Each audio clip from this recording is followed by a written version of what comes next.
नमस्कार, स्वागत है आप सभी का सी न्यूज भारत में और मैं हूं आपके साथ ज्योति श्रीवास्तव। राजनीति के आंगन में एक और बड़ा तूफान उठने वाला है।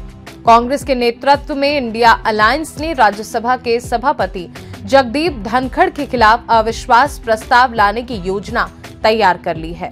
विपक्षी दलों के गुस्से का केंद्र बन चुके धनखड़ पर गंभीर आरोप है कि वह सदन के संचालन में पूरी तरह से पक्षपाती रहे हैं। सूत्रों के अनुसार इस प्रस्ताव के पक्ष में करीब 70 सांसदों ने दस्तखत किए हैं, जो साफ साफ संकेत दे रहे हैं कि इस बार विपक्ष के पास खेल खत्म करने की रणनीति है। चलिए ऐसे में बताते हैं कि आखिर क्या है इस अविश्वास प्रस्ताव का खेल। दरअसल राज्यसभा में सभापति के खिलाफ ये आक्रामक कदम उठाते हुए विपक्ष ने आरोप लगाया कि धनखड़ ने बार बार सत्तारूढ़ दल के पक्ष में पक्षपाती रवैया अपनाया और विपक्षी नेताओं को अपनी बात रखने का मौका नहीं दिया। कांग्रेस अध्यक्ष मल्लिकार्जुन खड़गे समेत कई विपक्षी नेताओं का कहना है कि सभापति ने उनके भाषणों में लगातार हस्तक्षेप किया है, कई बार माइक्रोफोन बंद कर दिए और सदन की कार्यवाही को मनमाने तरीके से चलाया। इसलिए इस प्रस्ताव को लाने की तैयारी है, मगर सवाल ये भी है कि क्या वाकई संविधान में ऐसा प्रावधान है जहां सभापति को हटाया जा सकता हो। तो चलिए संविधान के अनुच्छेद 67B की कहानी भी बता देते हैं। इंडिया अलायंस के रणनीतिकारों ने संविधान के अनुच्छेद 67B को हथियार बनाया है। इसके तहत उपराष्ट्रपति के माध्यम से राज्यसभा के सभापति को उनके पद से हटाने के लिए एक प्रस्ताव लाया जा सकता है। ये प्रस्ताव तभी पेश किया जा सकता है जब ये सभी सदस्यों के बहुमत से पारित हो और लोकसभा से भी सहमति मिल जाए। साथ ही इस प्रस्ताव को लाने से पहले 14 दिन का नोटिस देना जरूरी है। सोमवार को राज्यसभा में सत्ता पक्ष और विपक्ष के बीच जमकर हंगामा हुआ। एनडीए के सांसदों ने कांग्रेस और उसके नेताओं पर आरोप लगाया कि वे विदेशी ताकतों के सहारे देश की सरकार और अर्थव्यवस्था को अस्थिर करने की साजिश कर रहे हैं। वहीं कांग्रेस ने अदानी समूह के मुद्दे को उछालते हुए प्रधानमंत्री मोदी और उनकी सरकार के खिलाफ मोर्चा खोल दिया। कांग्रेस नेताओं का आरोप है कि सभापति धनखड़ ने इन सभी मुद्दों पर विपक्ष की आवाज को दबाने की कोशिश की है। विपक्ष लंबे समय से धनखड़ को घेरता आया है, कई बार उनका मजाक तक उड़ाया गया है। देखिए।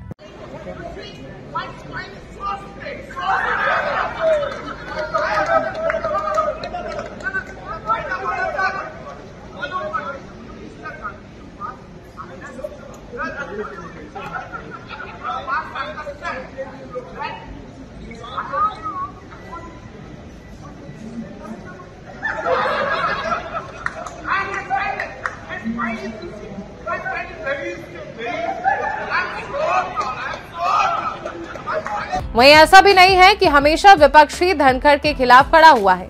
कई बार सदन के अंदर धनखड़ ने भी विपक्ष को जमकर घेरा और कोसा है। सुनिए।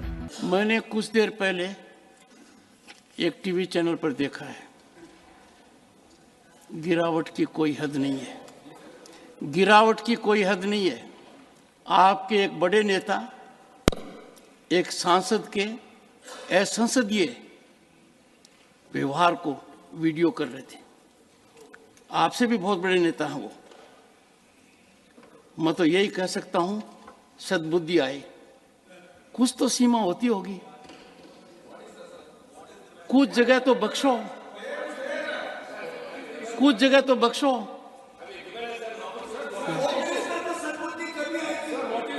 Sit down. The issue is, let me tell you. Take your seat, take your seat, take your seat. I'll tell you the issue. The office of Chairman Rajya Sabha and office...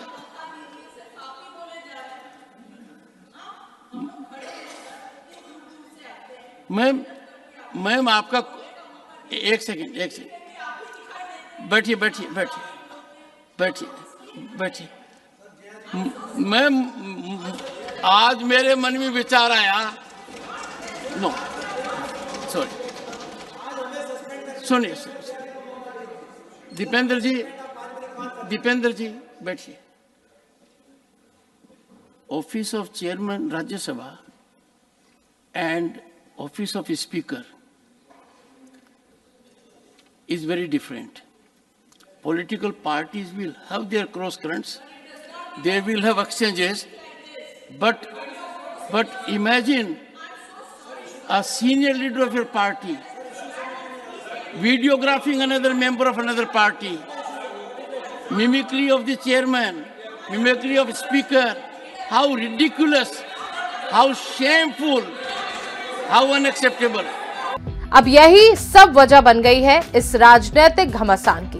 अब सवाल ये उठता है कि क्या वाकई ये अविश्वास प्रस्ताव एक नई सियासी बवंडर को जन्म देगा? क्या विपक्ष अपने आरोपों को साबित करने में सफल होगा? और क्या राज्यसभा में इस प्रस्ताव के पास होते ही सत्ता पक्ष से बड़ी प्रतिक्रिया देखने को मिलेगी?